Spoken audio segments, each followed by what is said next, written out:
Today is the 6th of June, 2014. 48 years ago, today, on the 6th day of the 6th month of 1966, I started my PhD, my doctoral work at the Max Planck Institute in Tübingen. But the story I want to tell today started a long time before that. Well, not a long time actually, it was 1963 or 1964 at Purdue University in West Lafayette, Indiana. Jim and I had an apartment on Marsteller Street in Lafayette, and we had various cars at the time, among others Jim's Volvo PV544, bright red, my blue Volkswagen with a sunroof,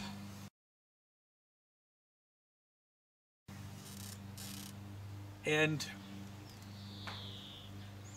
I was out fooling around with the Volvo. I don't remember what I was doing, tuning the carburetors or adjusting the ignition or something, and a young man came up, younger than I was, at least in years, and asked me what I was doing, and I showed him, and I gave him a big line of bull, just a big line of bull about the fuel injection on the car. And so of course it had two SU carburetors, it wasn't fuel injected, and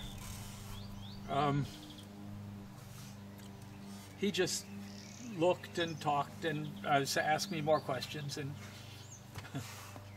then I saw him a few more times in the next few months, and it turned out, to my embarrassment, that he knew a lot more about cars than I did. And he I don't think he ever, maybe he did say something one time about me pulling his leg, if you will, or bullshitting him actually about the fuel injection on the Volvo. But he became a friend, and nowadays he's probably my closest friend. His name is Ray, and he lives in Vermont. I may tell a little bit more about him sometime, but I'll ask him first if it's okay. He's a very, very nice, very generous person, and he has visited us here in Europe a number of times.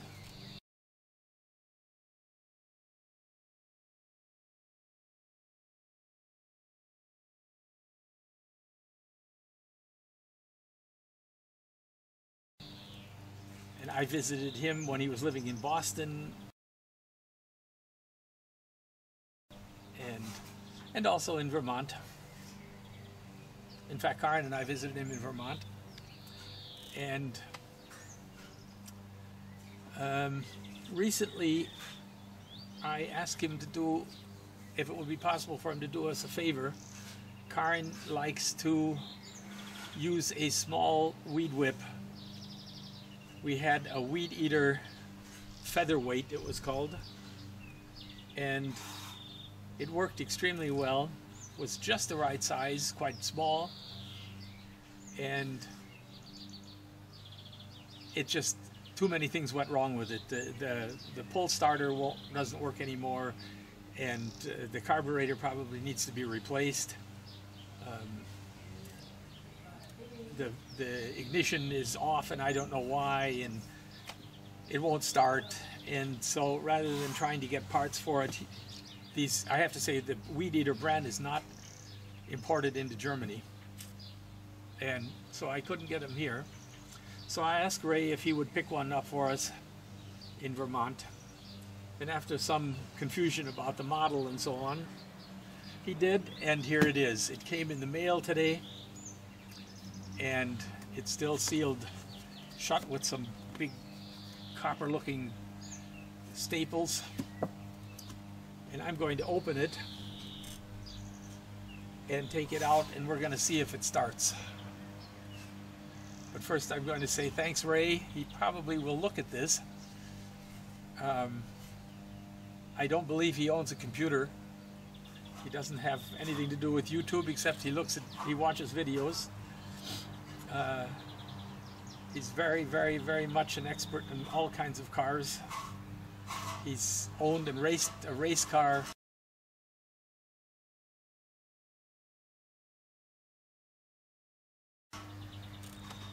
And when I have questions about cars, when I really don't know something, I usually ask him.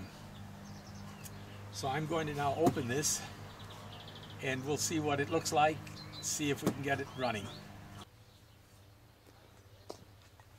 Okay, well, here it is. I forgot to turn the camera on when I was putting it together, but there was really nothing to put together that was worth watching. You just put the shaft together here and tighten this flange here, and then put the handle on, and that's all there was to it. I have to get some gas. It takes a normal two-stroke cycle mix. Better get a funnel, and we'll see if we can get it running.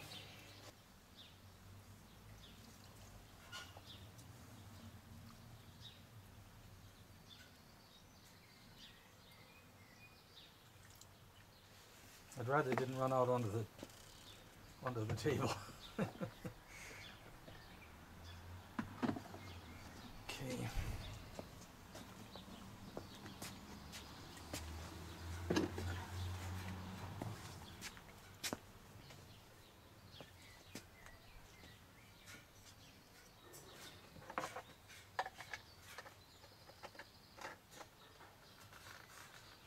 All right.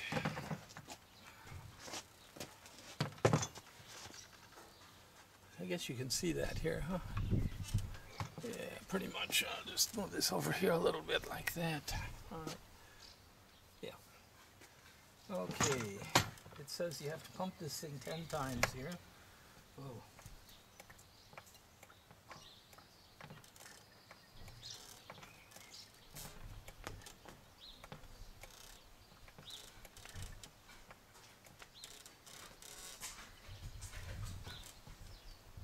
All there is to it, I guess. All right, before we try to start this, I want to tighten the cutting head on this. I guess you can see here. Well, it's better that way, yeah. Okay, I'm going to tighten this head on because it could fly off. I noticed it isn't very tight. I may have mentioned in another video that I'm not real fond of adjustable wrenches, crescent wrenches. By the way, the name crescent wrench refers to an American brand. The Crescent Company takes credit for inventing this adjustable wrench, but in fact it was a Swedish, I think it was actually a Swedish invention in about 1905 or 1903, I believe. I don't like these very much. I will use them on occasion like this where I don't really have the proper size. I have a 32 millimeter, but it doesn't really fit well, so we'll use it there. But there is a tool that I really do like, and that's the Knipex 8603 series. This is an incredible tool. It's it has a cam here, and you have a 10 times advantage on the force that you can put on it. You can actually use it just like a crescent wrench. It exerts just as much force without forcing your hand back whatsoever. So I can recommend this. I learned about it actually on one of Keith Fenner's videos, where one of his viewers told Keith about it. So I'm passing it on because I really like it. It's an excellent tool.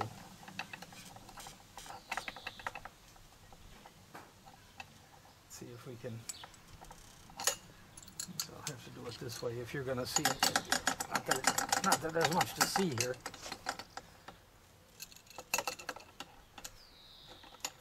Yeah, that's what I don't like about these things. I'm so clumsy with it here. Okay. All right. Okay, I'm going to put the machine on the ground to try to start it because the table is not really sturdy enough. I'll move it over here and you can watch here, I guess. Let's see if you can see that. Not that way, huh? Yeah, all right.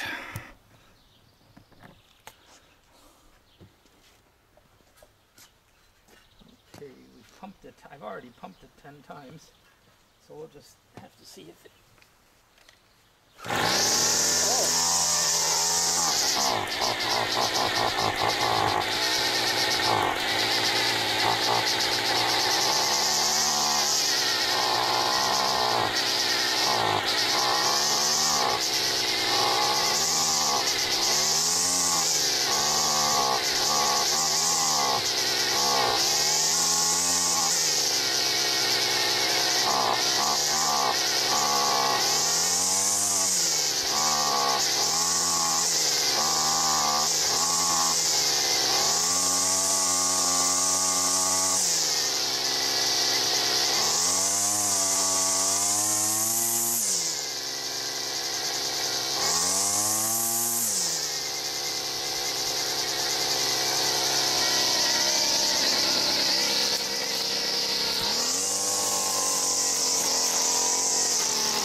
Well, certainly starts easy enough. The idle is set way too high. I'll have to get a screwdriver and adjust that. So there you are.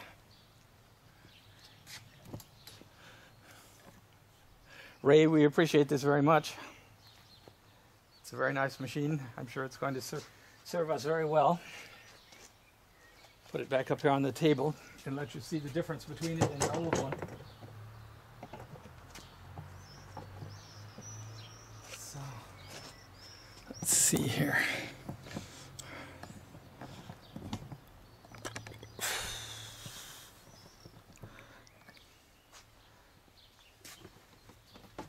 That's the old one here. It's oh, it's not a whole lot. It's not a whole lot shorter actually. It's about maybe 3 or 4. No, not even that. It's 2 or 3 inches shorter, and a little bit lighter. But the new one is certainly light enough. It's not going to be a problem. Okay, Ray, thank you very much for sending us this. We really appreciate it. We'll try to get even with you somehow. And the rest of everyone watching, thanks a lot. Thanks for watching, commenting, subscribing. Looking forward to making some more videos in the next few days. Hope to entertain you with them. Thanks for watching. Bye-bye.